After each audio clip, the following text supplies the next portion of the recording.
Parler d'éducation sexuelle avec nos enfants, ça ne veut pas dire parler de la sexualité d'adultes, de parler de rapports sexuels, ni les inciter à être précoces et encore moins à faire en sorte qu'ils tombent dans la débauche. Bien au contraire. Effectivement, certains parents pensent que c'est pas à eux de leur parler de ce sujet-là. Ils sont bien débrouillés, eux. D'ailleurs, leurs parents leur ont rien dit. D'autres pensent que c'est toujours trop tôt et on verra ça plus tard. Et puis d'autres aussi, ils pensent que le sujet est tellement pas tabou à la maison que librement ils parlent de leurs expériences personnelles et se montrent en modèle en imposant à leurs enfants de faire comme eux.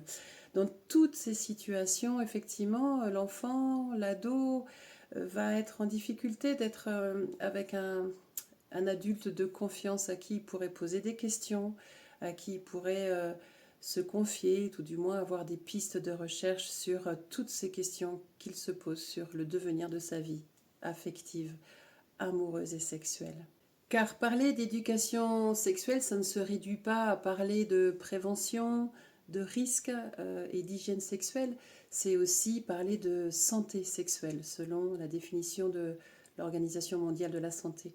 C'est différents aspects de sa personnalité qui peut s'épanouir dans la relation à soi, à son corps, dans la relation à l'autre, dans un respect mutuel, pour aller vers le respect, le consentement et pouvoir s'épanouir dans une relation choisie, consentie, épanouie. Et en même temps, est-ce que c'est pas ce qu'on leur souhaite à tous nos enfants quand ils seront grands? Et parler de sexualité humaine aujourd'hui, c'est connaître les différents stades de développement psychosexuel d'un individu. C'est par tranche d'âge. C'est assez simple.